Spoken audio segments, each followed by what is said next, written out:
नमस्कार बच्चों, बीए द्वितीय वर्ष के विद्यार्थियों का स्वागत है। सेनापति के पदों की व्याख्या के अगले क्रम में हम करने जा रहे हैं 19 नंबर पद की व्याख्या, जिसमें जो नायिका है प्रेमिका, वो प्रेमी श्री कृष्ण के प्रेम का और उसके प्रभाव का वर्णन कर रही है और वो बता रही है कि श्री कृष्ण जो हैं वो परब्रह्म है और उनका जो भेद है वो कोई जान नहीं सकता। इस पद में ये श्रृंगार वर्णन के अंतर्गत लिया गया पद है। इसमें श्रृंगार भी है, प्रेम भी है और भक्ति भी है। इसमें नायिका कहती है श्री कृष्ण से, कोहू तुव ध्यान करे तेरो गुण गान कोहू, कि संसार में कोई व्यक्ति बैठकर हे हरि तुम्हारा ध्यान करता है, तुम्हें ध्यान में तुम्हारे स्वरूप के दर्शन करता है, और तेरो गुणगान कोहू, और कोई तुम्हारे गुणों का गान करता है, जो तुमने लीलाएं की है, जो तुम्हारा स्वरूप है, जो तुम्हारे अंदर गुण है, उन गुणों का गान करता है। आन की कहत आन ज्ञान बिसरायो है। आन माने अन्य, दूसरा, कुछ का कुछ, मतलब कुछ का कुछ तुम्हारे लिए कहता है। कोई कुछ कहता है, कोई कुछ कहता है। एक तरफ बात आती है कि जो श्री कृष्ण हैं वो बाल ब्रह्मचारी हैं, एक तरफ आती है कि उनके 8 पटरानियाँ 16,100 रानियाँ थी। तो यहाँ नायिका कहती है कि आन की कहत आन ज्ञान बिसरायो है। आपके लिए कुछ का कुछ कहा जा रहा है और मैंने तो अपना ज्ञान ही भुला दिया है। मुझे तो कुछ समझ में नहीं आ रहा कि एक तरफ श्री कृष्ण जो हैं वो प्रेम से दोनों हाथों से बांसुरी थामते हैं और एक तरफ एक छोटी सी कानी उंगली के ऊपर चक्र चलाकर संहार कर देते हैं। एक तरफ वो महाभारत के युद्ध में प्रमुख भूमिका निभाते हैं और एक तरफ वो राधा के चरणों में प्रेम से उनके पांव पलटते हैं। तो यहाँ उनका भेद कोई जान नहीं पाया है। तो नायिका कहती है, आन की कहत आन ज्ञान बिसरायो है। कुछ का कुछ आपके बारे में कहते सुनते मैंने तो मेरा ज्ञान ही भुला दिया है। मैं कौन हूँ, कहाँ हूँ, कैसी हूँ, तुम कैसे हो, मुझे कुछ भी पता नहीं है। तो सो उलझाई, मैं तो तुमसे ऐसे उलझ गई हूँ कि तुम्हारे स्वरूप का, तुम्हारे गुणों का ध्यान करते करते ऐसे उलझ गई हूँ कि मन गिरे मुरझाई, और मन उसी में गिरकर एकदम से मुरझा गया है। सके कौन सुलझाई, और भला इसको कौन सुलझा सकता है। काहू मरम न पायो है। बच्चों, मरम माने भेद, क्योंकि कोई भी तुम्हारे सही सही भेद को, रहस्य को जान नहीं पाया है। क्योंकि एक तरफ तुम इतने कठोर हो जाते हो और एक तरफ तुम पुष्प से भी कोमल हो जाते हो। कुछ पता नहीं चलता है तुम्हारे स्वभाव का, तुम्हारे प्रेम का, तुम्हारे रहस्य का, तुम्हारे भेद का, तुम्हारी लीलाओं का, तुम्हारे गुणों का।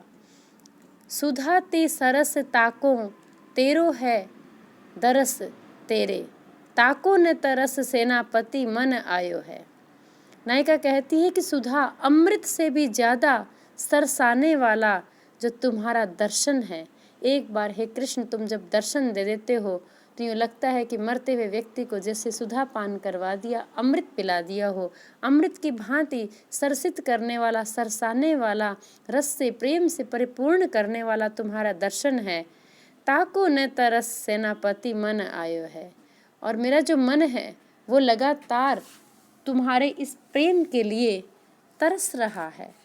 इस मन को इतना मत तरसाइए, मेरा मन तुम पर आ गया है।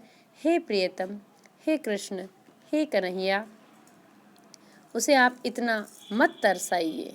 तेरे हंसी हेरे हरि, और तुम्हारे हंसकर, हेरे माने देखना, हरि श्री कृष्ण, हे कृष्ण, आपके हंसकर देख लेने मात्र से ये ऐसे हारी होत, मेरा हृदय इतना हरा भरा हो जाता है, इतना प्रसन्न हो जाता है। हाला में हलाई मानो हला हल प्यायो है। नायिका कहती है कि जैसे हाला कहते हैं शराब को, बिल्कुल मदमस्त कर देने वाली मदिरा में हलाई माने हिलाकर, मानो हलाहल प्यायो है। हलाहल कहते हैं विष को, जहर को। ऐसा लगता है मानो शराब के अंदर जहर को मिलाकर, घुलाकर पिला दिया हो। मेरी स्थिति तो ऐसी हो जाती है कि हे कृष्ण, जब तुम हंसकर देख लेते हो तो मेरे हृदय एकदम प्रसन्न हो जाता है, हरा भरा हो जाता है, मदमस्त हो जाता है। और फिर उसके अंदर ये मदमस्त होना, हरा भरा होना यानी शराब, और दूसरी तरफ हृदय में तुम्हें प्राप्त करने की जो ज्वाला उठती है, जो विरह का जो अंदर ताप होता है, वो मानो उसके अंदर हलाहल है, विष है। ऐसे लगता है मानो शराब में जहर मिलाकर पिला दिया हो। मेरी स्थिति ऐसी हो जाती है। अर्थात हे कृष्ण, तुम्हारे रूप सौंदर्य, तुम्हारे गुणगान, ये सब सुनकर मेरा मन मदमस्त हो जाता है, लेकिन तुरंत उसके भीतर, हृदय के भीतर जो वियोग की ज्वाला है, वो बिल्कुल विष की भांति भीतर अग्नि लगा देती है।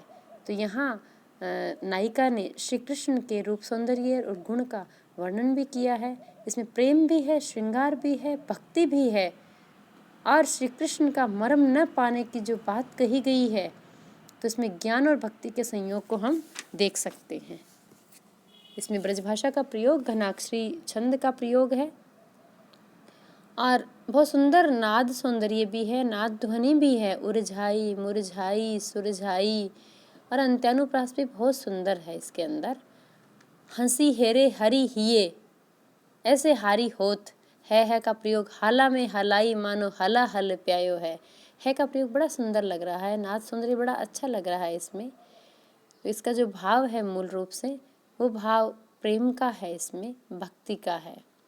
अभी इतना ही, धन्यवाद।